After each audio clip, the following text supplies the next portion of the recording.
Hello, everyone. Welcome to the Teachers Tribe podcast. I'm your host, Maxine McFarlane. This is the first in a series focusing on the social emotional well being of students. And this idea came up because things have just changed so rapidly. I was looking forward to spring break and thinking about all the things that we were going to do. And then all of a sudden, schools were closed across the state. I felt like I was stuck. It was like a disruption that we didn't see coming, at least not that quickly. And things changed so rapidly that even as an adult, I found myself battling with so many different emotions. And it had me thinking about my students. As a matter of fact, I was able to connect with them online and just hearing them saying how much they missed me, how much they missed their friends, and just a sense of helplessness. Like, what am I supposed to do to support my students at this time? And I decided that I wanted to broaden the perspective and look at it from different angles. I have been blessed with 3 sons, and they're all at different levels of education. And today, I am sitting down with my firstborn, my favorite firstborn child, to talk about how this COVID-19 pandemic has impacted him and his friends. I hope that this will give some insight to us and better help us to see how we can support our children during this time. So I'd like to welcome my firstborn, Malik, to the podcast. Malik, why don't you introduce yourself to the viewers? Malik, why don't you introduce yourself to the listeners? Okay, so I am 19. I am a rising junior at Wake Forest University. I'm majoring in chemistry with a concentration in medicinal chemistry and drug discovery. I am a first year RA. I'm mainly working with first year students, and I tutor on campus, mainly in chemistry. Okay. All right, so let's focus on the social emotional well-being. I really want to get a good pulse on how you and your friends are coping in this pandemic. So, how has this experience impacted your mental health and that of your friends? Okay.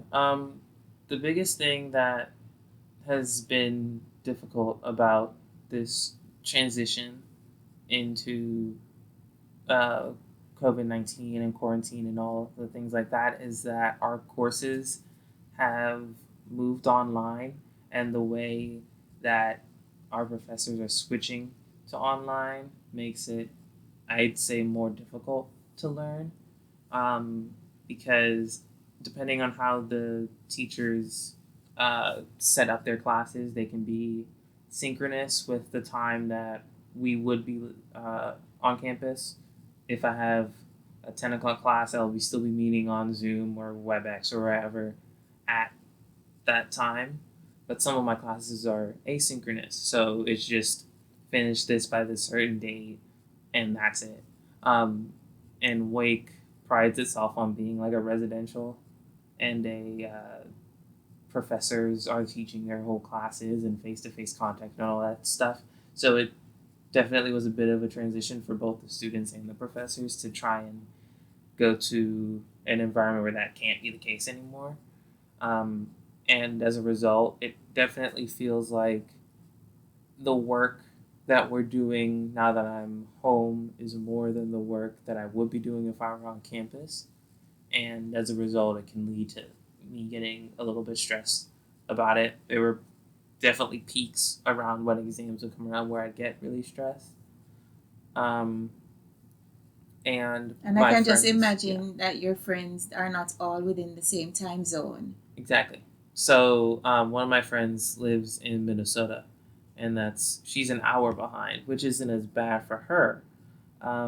But the Chinese students who go to school who manage to get back home during the week or so that we had to transition, I know they're getting up at whatever time that is maybe in the middle of the night to take exams if their classes in the same if their classes meeting at the same time they would on the East Coast.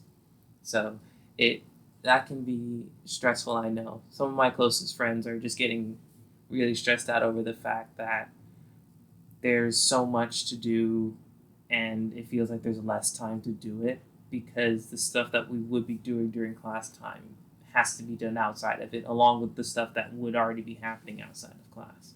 So And I was just looking forward. It seemed as if it wasn't so long ago. I was just looking forward to having you home for spring break. And even though our spring breaks didn't coincide, you came home while your brothers and I were still having school. yeah.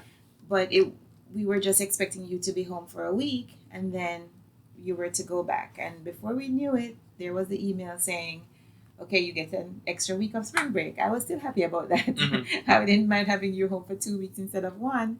And then it was time, okay, you need to come grab some books and some stuff because you're going to move to remote learning.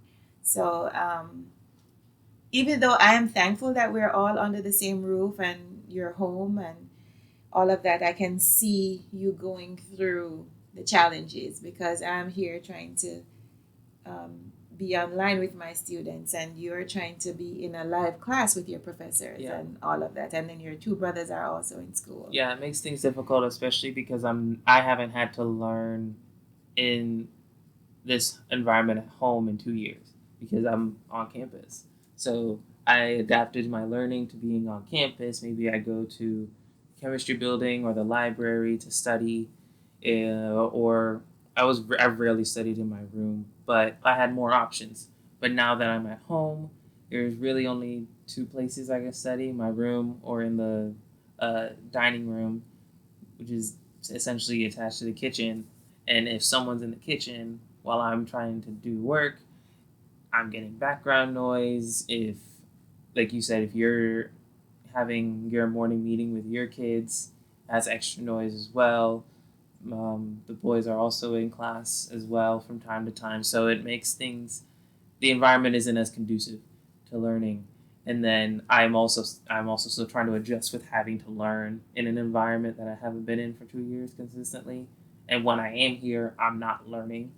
When I'm here, I'm on usually break. you're home for a break, Yeah. and it's relax and have fun. Yeah, and I'm not trying to do any work at that point. So it was the first couple weeks were a bit of a stretch to try and force myself to get the work done, which was unusual.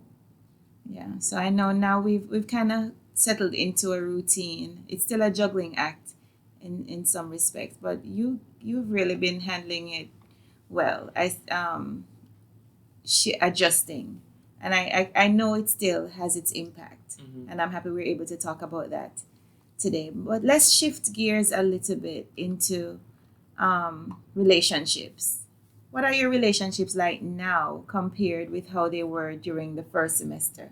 Now that you're not physically on campus at Wake anymore, you could look at your relation. I know you kind of touched on um, a little bit the relationships here at home, but let's broaden that. You can talk about home too, but let's start with your friends, your friends at school. Okay.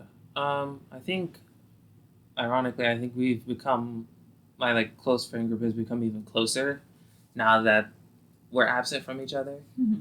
Which is ironic. Yeah, which is the opposite of what I expected completely, because I think this is such a unique situation where it's happening. It's not like it's summer break, we're done with classes, and we just go our separate ways, and then we come back in August. It's that we were supposed to be here until May, and now we got cut off in March, and that's essentially the end of us seeing each other in person until whenever this situation is over. But we relied on each other to study, to encourage each other when we got down and didn't feel like doing anything. So now that we're back home and we may not be able to do a face to face, but we can still text each other in the group chat. We can still have our own little Zoom meetings and work on problems and keep each other up and motivated and stuff like that. It's been really helpful for that. Also, for people who I wasn't necessarily super close with, but now that we're away from each other and we are going to meet each other even more, more people have reached out to other classmates, whether it's me or if it's some of my other friends, to try and get help, whether that was in my bio or in my chemistry class. Okay, let's look at my next question, and then I think that will segue beautifully into how you took on a leadership role with your classmates. Okay. So let's talk a little bit about how supported you feel by your faculty now and staff now that you're going through distance learning. It's different, but let's talk a little bit about that support piece. Okay. I think that professors have done a pretty good job at transitioning from a face-to-face, it's almost immediate feedback in terms of teaching, and the students could go and just talk to them straight up about whatever. So you feel they're more accessible? They're more here, like if you were on campus, you'd have to make an appointment during their office hours, or I feel like they made the transition to get to online was good, but I don't necessarily feel like they're more open. Maybe they're more open, but I don't think they're more adaptable. I think that they have more options to meet, but I think that because it's all new for everybody, they're not adapting to the fact that we're also dealing with the same stressors that they are. And maybe because they're dealing with adult learners too. As a teacher myself, it's almost like we're extending grace, and I'm working with elementary age students. But maybe your professors are thinking, well, these are adult learners, so the expectations are a little different. Do you think that might be a part of it? I'm just thinking about the course material would be the course material regardless. Okay. But it feels like the I'm not saying they should lower the standard of excellence, but I'm saying there should be more grace given to students, because the resources that we would have if we were on campus aren't there anymore or as easily accessible. So for if I were having struggle, there's a chemistry center on campus where if you were struggling with chemistry problems or different concepts, you could go there, just find one of the tutors, and then they would just help you for free. But that's not available now. For my specific class, our teacher assistant essentially became non-existent once we went online, and our professor wasn't necessarily the best at adapting to the level of stressors that we're doing. And as a result, the course load is at the same level or even higher than when we were on campus. And for me, it's not necessarily an issue, but to see my classmates really struggling with the stuff that they were getting the hang of when we were on campus, or barely hanging on while we were on campus, and really struggling with it now, is just a testament to the situation, but it's also, I think, a testament to the lack of adaptability in some of the professors as well. Yeah, but it's also worthy to note that your professors are also just learning these things. And one of the things I think we could address now is how you responded to that, because I know you're preparing for finals not too long from now. I can't believe you're going to be halfway through your college experience before we know it. But as you're preparing for this and you're seeing your friends going through this, tell me about how you took initiative and how you're taking initiative in this situation. So, because in fairness to your professors, they are seeing things from their perspective. They can't know exactly how you're feeling as a student unless you say it, So I think of my kids, they will readily say, Ms. McFarlane, I don't get it.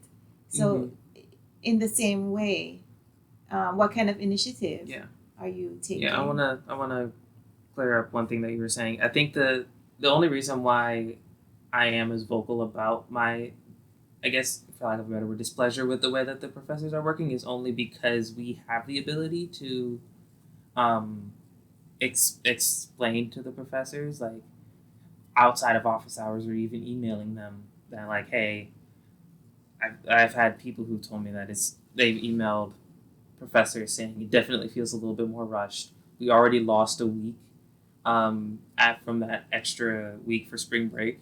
It was just another week, and they didn't shift the final day of classes back a week. They just kept it the same. So we lost a week of um, potentially learning, and a lot of professors tried to compress that into one less week. So it felt like there was more course material to go over. But to the original thing that you were asking, uh, at the time that this idea came to my mind, my professor hadn't. Normally, whenever we have an exam, he has office hours and he has a review session before the exam, so we have the opportunity to ask any last minute questions, go over concepts, things like that. For at the time that my professor hadn't said that he was going to do that, and people were getting worried that we weren't going to have one before this final exam, which was a good portion of our grade, and I understood why. Like I understood their point of view on it. So I decided that why don't we run it ourselves? So I pitched the idea to my friends of having our own student run review session, and I would lead out on it. They said that's a good idea. So I um, am in the process of getting different concepts that people are struggling with. One of my friends is currently in the process of making a like giant review sheet with things that were on each exam and compiling it together. Initiative at work. Yeah, so we have a thing that we can work off of in the review session instead of just sitting there awkwardly waiting for somebody to come up with something. Um, and then I will share my screen and work out the problems. If I don't know what's going on, someone else who knows the information is more than willing to pop in and be like, hey, I know how to work this one. That's how we can do this one. Things like that. So I think and I sent the email out to all of my classmates. My professor actually emailed me back yesterday asking me to let him know how it went. And I'm going to email him once I do the first one and let him know how it went as well. All right. And I'm sure that was a relief to your classmates. Yeah, because I know it's really stressful. Finals week is already stressful every single semester, and add in the fact that now we're not able to be on campus with like all the resources, like I said before, that we normally have access to. So it was I totally understood, and I was also a little concerned about how it was gonna go as well. So I feel like it would be a good idea to take the initiative, and if he offers one later, that's great. And if he doesn't, then we will have had at least two opportunities to ask whatever questions we wanted. It's good to see. It's also good to see that just by taking the initiative, you're supporting each other. You had your thumb or you on the pulse of what was happening with your classmates, and you were able to address it. Yeah. Sometimes I think we look outward for emotional support when it's right there within us. Yeah. Because and I think it was good too, because you were maybe not necessarily struggling in that area, but you still had enough awareness to recognize that that was something that was needed. Yeah, because it's easy. I think it's easy when you're in a position where you're not worried about the issue at hand to be passive and say that it's not your problem.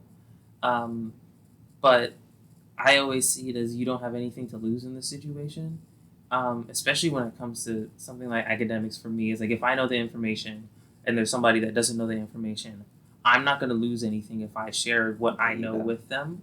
So there's no real loss for me if we're going to think about it in that pragmatic of a sense. But I also feel like if I have that information and I don't share it with them to at least give them a shot of knowing it, it's inherently selfish because I'm not gaining any. I'm just doing it because I don't feel like it. Right. So it just never sits right with me that if I know what's going on and someone doesn't, I should explain what's going on to them. All right. Good things can come from bad situations, and this experience, for the most part, is not a good one. But can you think of a few good things that you can derive from this experience that we're going through? Yeah. One thing is that I have become more vocal about things that I stand up for. I think because now I don't have a lot of things to do besides school, I've been more aware of the news and things that have occurred.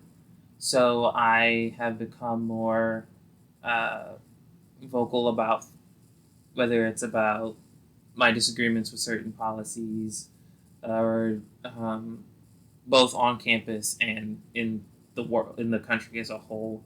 I've been more vocal about saying those things to my friends, my family, to other people on social media or whatever, and taking action on those things. Use the example of the student review session. Like I think that's a testament of me becoming more vocal about things that need changing. Even though it is relatively small in scale, I think for me, I know it's an improvement because I can tend to take a backseat on things and wait for someone else to start and then I'll take it from there. So that's one thing. Another thing that's been really good is that my physical health has gotten better because I've had time to go on runs or work out, or as a de-stressor, I would go play basketball with my brothers at maybe like 2-3 times a week or something like that, and it's really helpful to use that as a break, and just to get out of the house when it's easy to get stir crazy if I'm in here for a week, and adding in just like doing school all the time.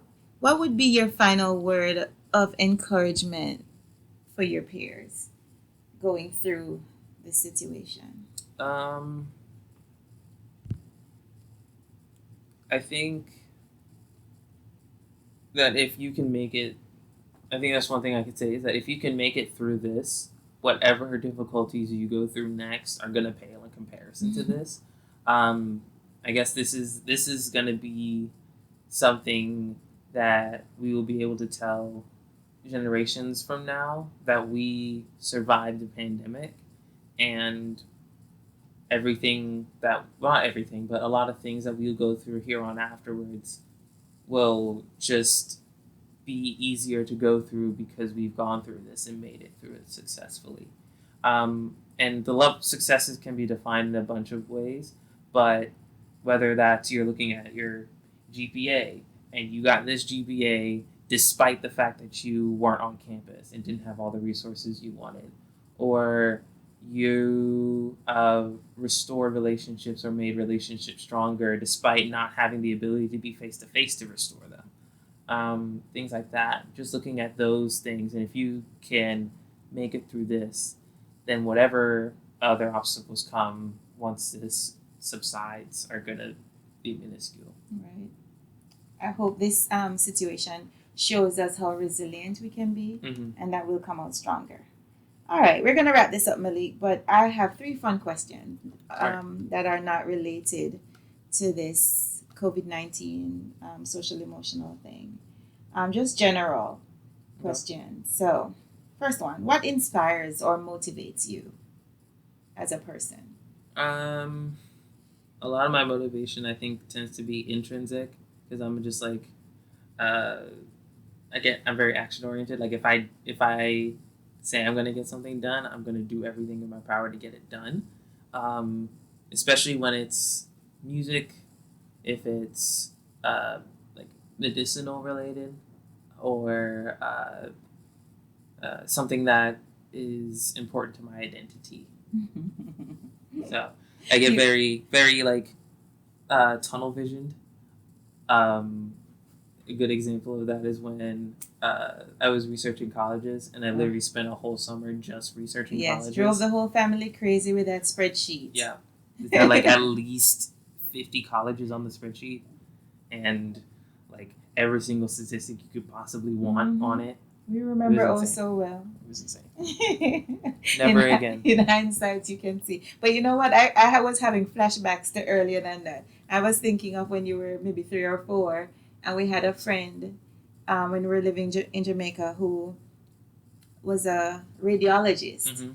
And for some reason, well, I think, yes, I remember we were at church, and I think you bent down to pick something up, and you hit your hand on the pew. And you got up and said something like, "Oh, mommy, I hurt my metacarpals." Is that what they're called? Yeah.